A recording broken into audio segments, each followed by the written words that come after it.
नमस्कार दोस्तों, आप देख रहे हैं हिंद विजेता न्यूज। मैं चांदनी रिपोर्टर। हमारे चैनल को देखने से पहले लाइक करें, सब्सक्राइब करें, बेल आइकन दबाना ना भूलें, जहां से देखने को मिलेगी शेर की छोटी बड़ी खबरें। देखिए हिंद विजेता की खास रिपोर्ट।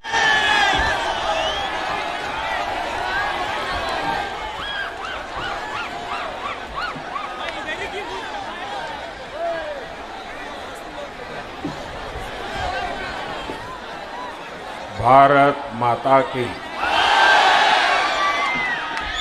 भारत माता की, भारत माता की।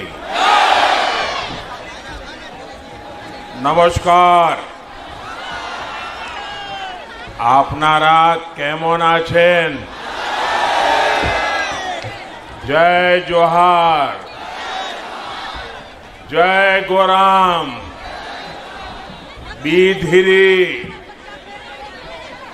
खड़गेश्वर महादेव, जाडेश्वर महादेव, मां सर्वमंगला, मां महिषासुर मर्दिनी, ऐसे अनेक तीर्थ क्षेत्रों की इस धरती, मैं उस धरती और धरती के लोगों को प्रणाम करता हूं। इस धरती ने राष्ट्र सेवा में शहीद खुदीराम बोस, क्रांतिकारी हेमचंद्र कानूनगो, वीरेंद्रनाथ शासमल, निर्मल जीवन घोष, ऐसे अनगिनत क्रांतिकारी दिए। यहां के संथाल आंदोलन ने भारत की आजादी में बहुत अहम भूमिका निभाई है। ये धरती भारत मां के महान सपूत ईश्वर चंद्र विद्यासागर जी की भूमि है। इस भूमि को मां शारदा देवी, रानी रासमोनी, देवी चौधरानी जैसी अनगिनत विभूतियों ने धन्य किया है। कादम्बिनी गांगुली और चंद्रमुखी बासु ने यहां की विलक्षण प्रतिभा का प्रकाश बिखेरा है। इसी क्षेत्र में देश की आजादी के लिए शहीद हुई माता स्वरूपा मातंगिनी हाजरा ने नारी शक्ति का सबसे बड़ा आदर्श प्रस्तुत किया है। मैं इस धरती का वंदन करता हूं। ये मेरा सौभाग्य है कि आज इतनी बड़ी संख्या में आप सभी बीजेपी को आशीर्वाद देने आए हैं। आपका ये उत्साह साफ साफ कह रहा है, बंगाल में इस बार बीजेपी सरकार, बंगाल में इस बार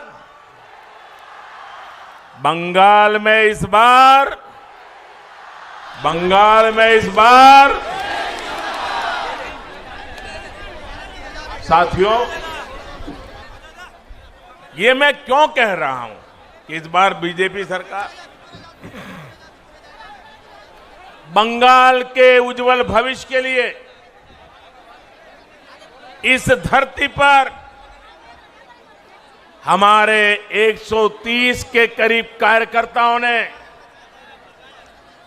अपना जीवन न्योछावर कर दिया ताकि बंगाल आबाद रहे। मैं ये क्यों कह रहा हूं? मुझे गर्व है मेरी पार्टी के पास दिलीप घोष जैसे अध्यक्ष है।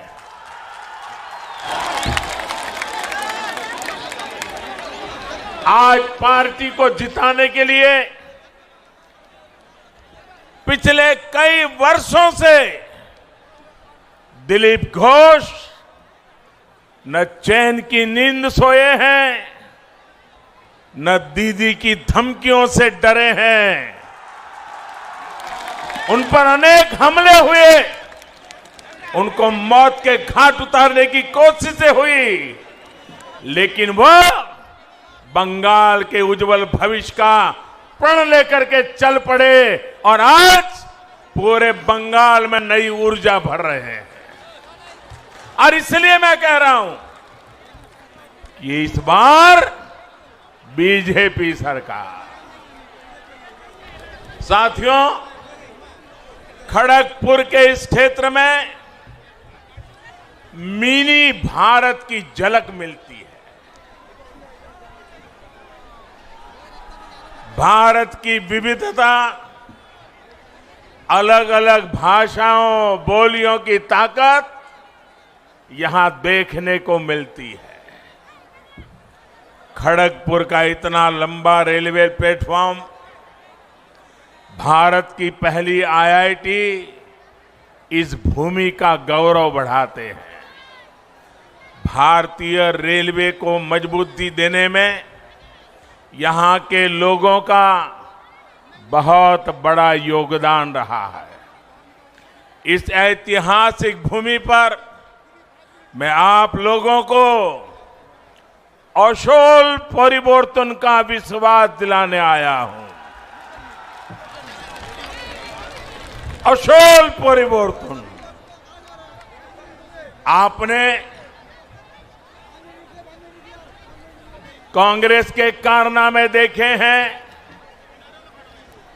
वाम दल की बर्बादी को अनुभव किया है, और टीएमसी ने आपके सपनों को कैसे चूर चूर किया, पिछले 70 साल में यही देखा है। मैं बंगाल वासियों के कहता हूं, आपने 70 साल तक अनेकों को अवसर दिया है। हमें 5 साल का मौका दीजिए, हम 70 साल की बर्बादी को मिटा करके रहेंगे। बंगाल के मेरे भाइयों बहनों, एक बार आशीर्वाद दीजिए, एक बार आशीर्वाद दीजिए, हम अपनी जान आपकी भलाई के लिए खपा देंगे। सेवा का अवसर देखिए, हम कैसे असोल परिवर्तन लाकर दिखाते हैं। आपके जीवन की एक एक दिक्कतों को दूर करने के लिए हम सभी दिन रात मेहनत करेंगे। यहां जंगल महाल के इस पूरे क्षेत्र में कृषि की व्यवस्थाओं को सुधारा जाएगा। इस इलाके में सिंचाई सुविधाएं बढ़ाई जाएगी, कोल्ड स्टोरेज का नेटवर्क बढ़ाया जाएगा और इसका यहां के आलू पैदा करने वाले किसानों को भी लाभ होगा। हम छोटे उद्योगों को आगे बढ़ाएंगे, उनके लिए भी सभी प्रक्रियाओं को आसान बनाएंगे। हम इस क्षेत्र में स्वास्थ्य सेवाओं को सुधारेंगे, गांव-गांव में सड़कों का विस्तार करेंगे। हम इस क्षेत्र में शुद्ध पानी की समस्या को हल करेंगे, हर घर में पाइप से साफ जल पहुंचाएंगे। हम आदिवासी वनवासी संस्कृति की रक्षा के साथ उनकी भाषा, उनके गौरव को एक नई ऊंचाई देने के लिए प्रतिबद्ध है। साथियों, मैंने ब्रिगेड मैदान में कहा था कि बंगाल का बीजेपी पर कर्ज है। बीजेपी जनसंघ से निकली पार्टी है। जनसंघ के जन्मदाता नाम की जनसंघ जन्मदाता जन्मदाता नाम की जनसंघ जन्मदातार नाम होच्छे श्यामा प्रसाद मुखर्जी। जनसंघ के जनक इसी बंगाल के सपूत थे। इसलिए अगर यहां सही अर्थ में कोई बंगाल की पार्टी है तो वो सिर्फ और सिर्फ बीजेपी है। बीजेपी के डीएनए में आशुतोष मुखर्जी और डॉक्टर श्यामा प्रसाद मुखर्जी का आचार, विचार, व्यवहार और संस्कार है। इन्हीं संस्कारों को लेकर हम बंगाल के हर क्षेत्र को विकास की नई ऊंचाई पर पहुंचाना चाहते हैं। हम सिर्फ बंगाल में कमल ही नहीं खिलाना चाहते, बल्कि बंगाल के लोगों का भविष्य उज्जवल बनाना चाहते हैं।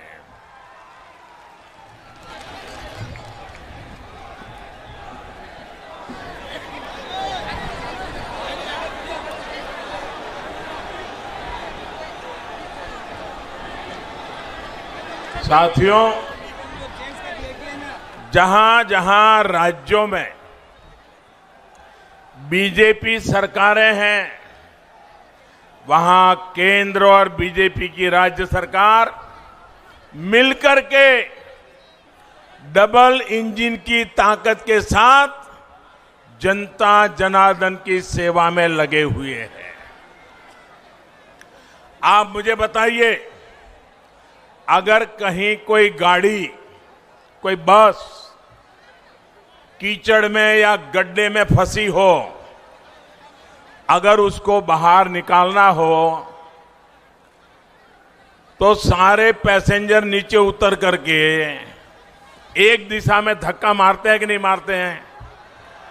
मारते हैं कि नहीं मारते हैं? लेकिन आधे पैसेंजर आगे से पीछे की धक्का मारे और आधे पैसेंजर पीछे से आगे धक्का मारे तो कीचड़ से गाड़ी निकलेगी, गड्ढे से गाड़ी निकलेगी।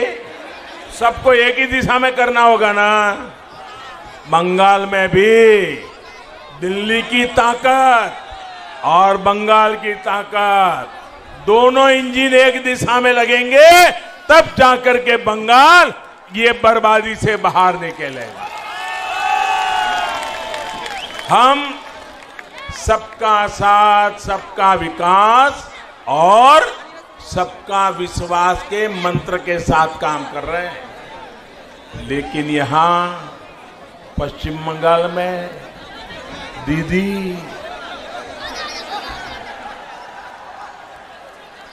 ये दीदी विकास की हर योजना के सामने दीवार बनकर के खड़ी हो गई है। आपने दीदी पे भरोसा किया, लेकिन दीदी ने आपको दुर्नीति दी, आपके साथ विश्वासघात किया। किया कि नहीं किया? विश्वासघात किया कि नहीं किया? आपके सपनों को चूर चूर कर दिया कि नहीं कर दिया? 10 साल में बंगाल को बर्बाद किया कि नहीं किया? और अब देखो, आज दीदी 10 औंगीकौर की बात कर रही है। 10 औंगीकौर। अरे दीदी,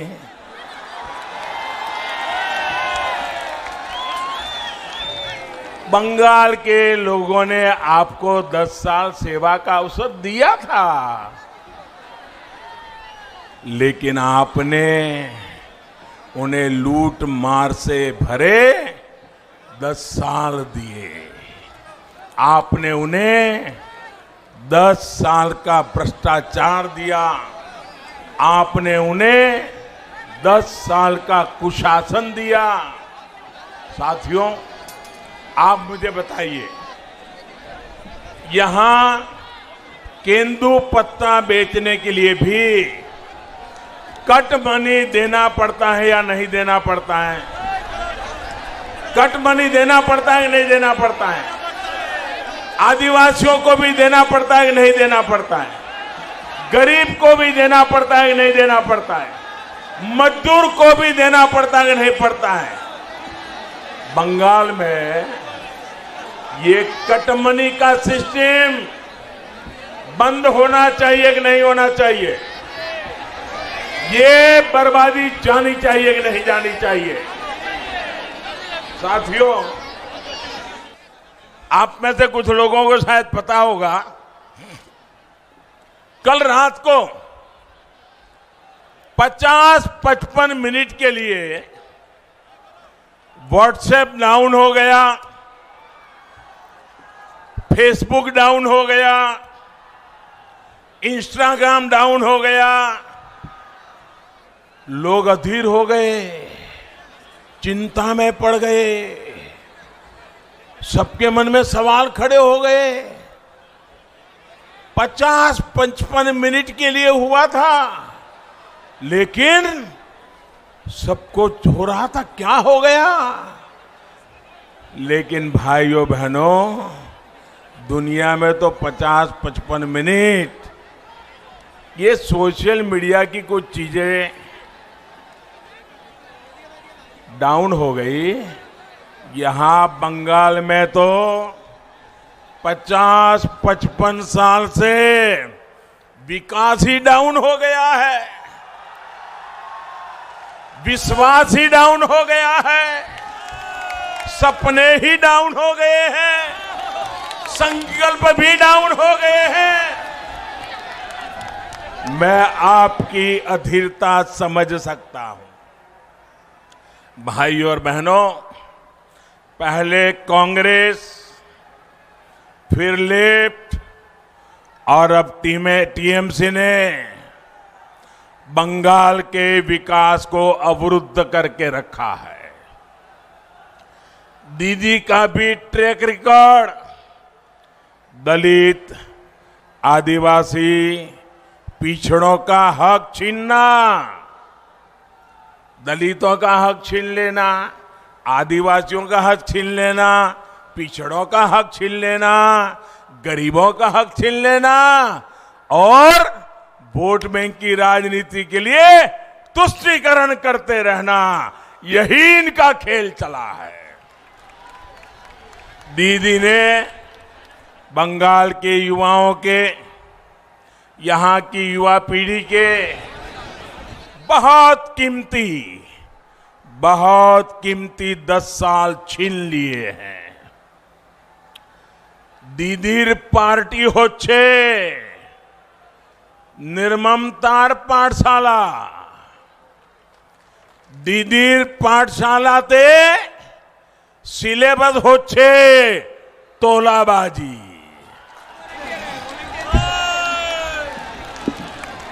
दीदीर पाठशालाते सिलेबस होच्छे कटमनी। दीदीर पाठशालाते सिलेबस होच्छे सिंडिकेट। दीदीर पाठशालात उत्पीड़ने ट्रेनिंग देवा होय, आराजो को तो ट्रेनिंग देवा होय। साथियों, आज पश्चिम बंगाल में शिक्षा की क्या स्थिति है, एक खड़गपुर के लोग बहुत भली भांति जानते हैं। शिक्षक भर्ती के नाम पर यहां का युवा कोर्ट कचहरी के चक्कर लगाने के लिए मजबूर है। भर्तियों के लिए जो बोर्ड, जो कमीशन बनाए गए, उन्हें भी टीएमसी काडर के हवाले कर दिया गया है। बहनों और भाइयों, शिक्षा को लेकर दीदी और उनकी पार्टी की सोच का एक और उदाहरण आज मैं आपको देता हूं। हमारे देश में 3.5 दशक के बाद, यानी करीब 35 साल के बाद नई राष्ट्रीय शिक्षा नीति लाई गई है। पूरे हिंदुस्तान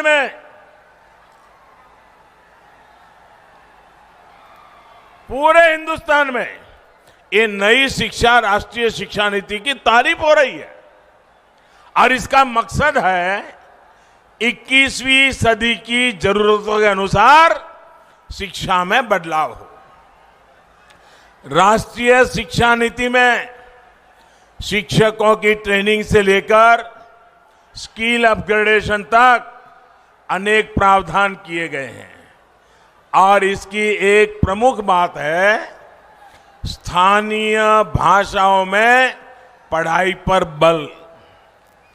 टेक्निकल एजुकेशन हो, मेडिकल की पढ़ाई हो या फिर प्रोफेशनल कोर्स, इन सब में स्थानीय भाषाओं पर जोर दिया गया है।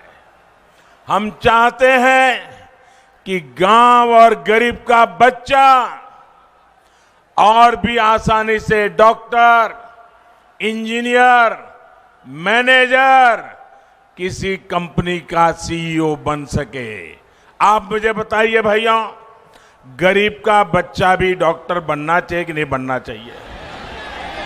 गरीब का बच्चा भी इंजीनियर होना चाहिए कि नहीं होना चाहिए? गरीब की बेटी भी अपने सपने पूरे कर सके, ऐसी व्यवस्था होनी चाहिए कि नहीं होनी चाहिए?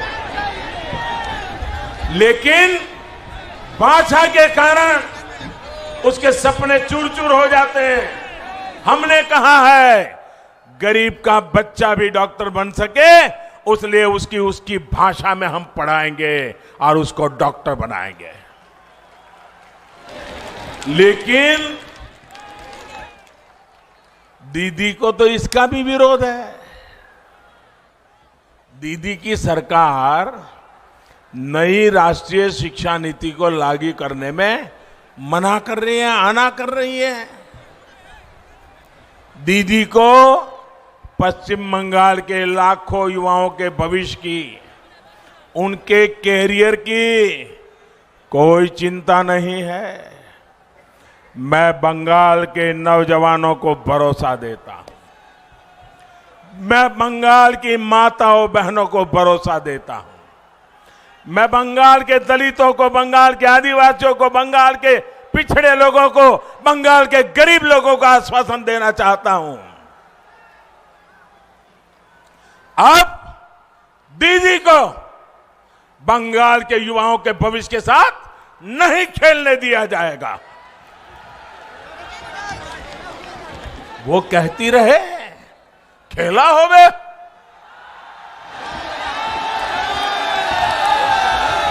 लेकिन पूरा बंगाल आज कह रहा है, ये हमारा पश्चिम बंगाल आज कह रहा है, खेला शेष होवे, विकास आरंभ होवे। साथियों, आज दीदी से पश्चिम बंगाल के लोग 10 साल का हिसाब मांग रहे हैं, लेकिन जवाब देने के बजाय दीदी उन पर अत्याचार कर रही है। आज हर बंगालवासी कह रहा है दीदी के तो बोलछी किंतु उन्हीं सुने छन्ना। अम्फान चक्रवात का हिसाब मांगो तो दीदी को गुस्सा, राशन के चावल की चोरी का जवाब मांगो तो जेल में डाल देती है, कोयला घोटाले पर जवाब मांगो तो पुलिस से डंडे मरवाती है, चाकरी पर जवाब मांगो तो घर जला दिया जाता है। साथियों, आज बंगाल का गरीब पूछ रहा है कि उसको आयुष्मान भारत के तहत मुफ्त इलाज की सुविधा का लाभ क्यों नहीं मिलता। आज बंगाल का किसान पूछ रहा है उसको किसान सम्मान निधि के हजारों रुपए क्यों नहीं मिले। शहरों में रेहड़ी ठेला चलाने वाले गरीब पूछ रहा है कि उनको पीएम स्वनिधि के तहत आर्थिक मदद सही से क्यों नहीं मिली। आज बंगाल की बहनें पूछ रही हैं कि हर गल जल पहुंचाने के लिए टीएमसी सरकार को जो पैसा दिया था, दिल्ली से पैसा भेजा था, वो पैसा तिजोरी में रख करके क्यों बैठ गई। आज बंगाल का गरीब पूछ रहा है क्यों ममता सरकार ने लाखों गरीबों को पक्के घर से वंचित रखा। केंद्र सरकार की तरफ से बीते वर्षों में बंगाल के लिए 33 लाख पक्के घर स्वीकृत किए गए हैं। इनमें से लाखों घर अब भी पूरे नहीं हो पाए हैं। दीदी को लगता है कि इन सब योजनाओं का फायदा अगर लोगों को होगा तो लोग मोदी को आशीर्वाद देंगे। अरे दीदी, आपको मोदी को क्रेडिट नहीं देना था तो मत दीजिए, लेकिन अपने गरीब के पेट पर लात क्यों मारी। आपने रेहड़ी पटरी वालों के पेट पर लात क्यों मारी। बहनों और भाइयों, गरीब का जीवन तब सुधरता है जब जीवन और कारोबार दोनों सरल होता है, रोजगार के अवसर बनते हैं। खड़गपुर सहित पश्चिम बंगाल के अनेक शहरों में आत्मनिर्भर भारत के महत्वपूर्ण सेंटर बनने की भरपूर संभावनाएं। इन संभावनाओं पर भी टीएमसी सरकार ने लगातार चोट पहुंचाई है, प्रहार किया है। एक तरफ देश निरंतर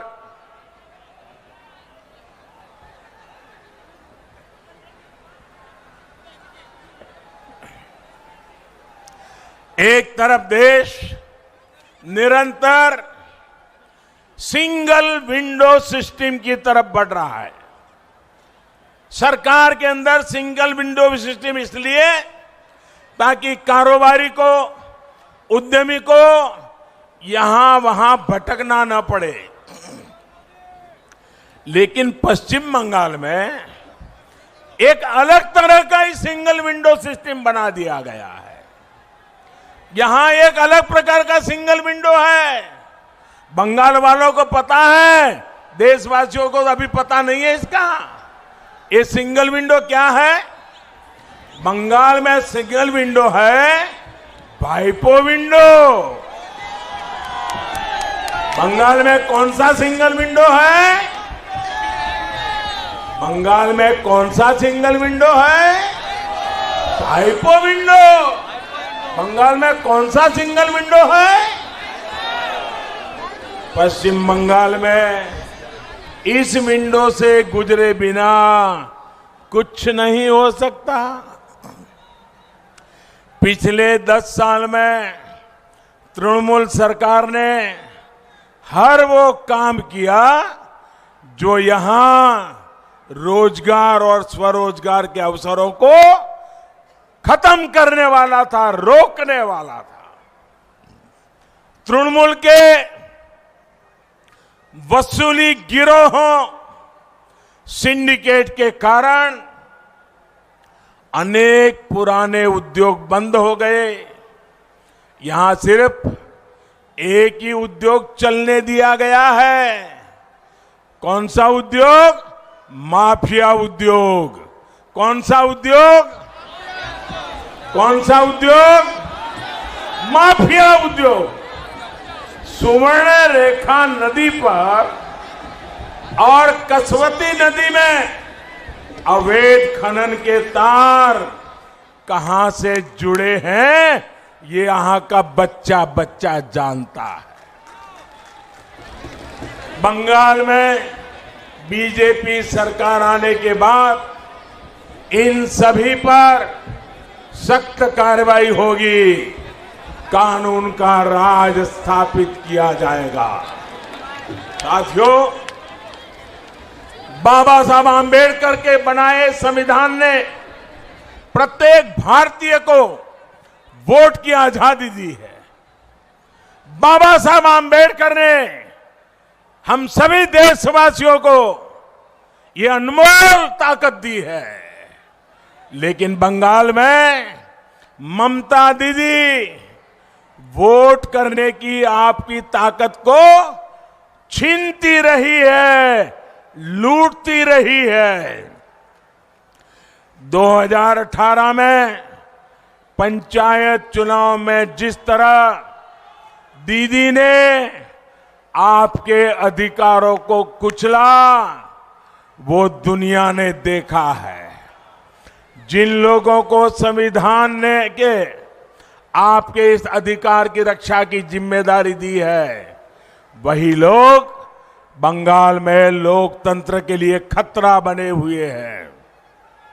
लेकिन मैं बंगाल के लोगों को आश्वस्त करता हूं कि अब दीदी को लोकतंत्र को कुचलने नहीं दिया जाएगा। पुलिस और प्रशासन को भी याद रखना चाहिए कि संविधान और लोकतंत्र की मर्यादाओं से बड़ा कुछ नहीं होता है। আগের নির্বাচনগুলিতে টিএমসি যা করত এবার হবে না।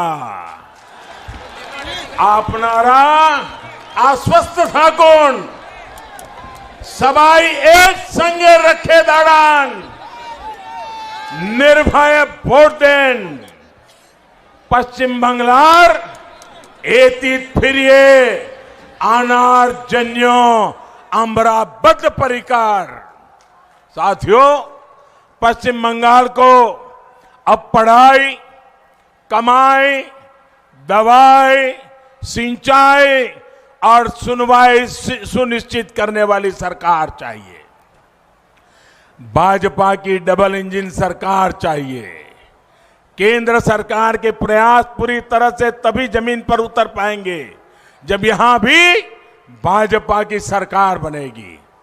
डबल इंजन की सरकार यहां ज्यादा रोजगार, ज्यादा उद्योगों के निर्माण के अवसर बनाएगी। इस वर्ष के केंद्र सरकार के बजट में मेदिनीपुर के लिए एक बहुत बड़ा प्रावधान किया गया है। पेटवा घाट का जो फिशिंग हार्बर है, उसको आर्थिक गतिविधियों का हब बनाने के लिए पहल की गई है। डबल इंजन की सरकार में यहां का इंफ्रास्ट्रक्चर आधुनिक होगा, कोल्ड चेन की व्यवस्था सुधरेगी, मछलियों की एक्सपोर्ट वैल्यू बढ़ाने के लिए हर काम किया जाएगा।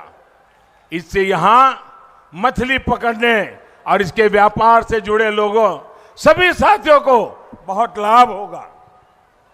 साथियों, ये चुनाव सिर्फ विधायक, सिर्फ मंत्री, सिर्फ मुख्यमंत्री को बदलने का ही नहीं है, सिर्फ परिवर्तन का नहीं है, बल्कि सोनार बांग्ला के निर्माण का संकल्प है। हर बूथ पर भारी संख्या में भाजपा के लिए मतदान हो, ये संकल्प लेकर के हमें यहां से निकलना है। इस बार जोर से छाप, कमल छाप, जोर से छाप, जोर से छाप, जोर से छाप। इस बार भय नहीं, इस बार भय नहीं, सिर्फ जय, सिर्फ जय। पश्चिम बांग्लार मानुषेर जय। कमल छाप पर पड़ा एक एक वोट डबल इंजन सरकार के लिए होगा, सोनार बांग्ला के निर्माण के लिए होगा। इसी विश्वास के साथ आप इतनी बड़ी तादाद में आशीर्वाद देने के लिए आए। मैं हेलीकॉप्टर से यहां आया, पूरे रास्ते पर लोग आशीर्वाद दे रहे थे। मैं आपका बहुत बहुत आभारी हूं और मैं आपके सपने पूरे करके रहूंगा। मेरे साथ बोलिए भारत माता की। दोनों मुट्ठी बंद करके पूरी ताकत से बोलिए भारत माता की, भारत माता की, भारत माता की, भारत माता की, भारत माता की, भारत माता की। बहुत बहुत धन्यवाद।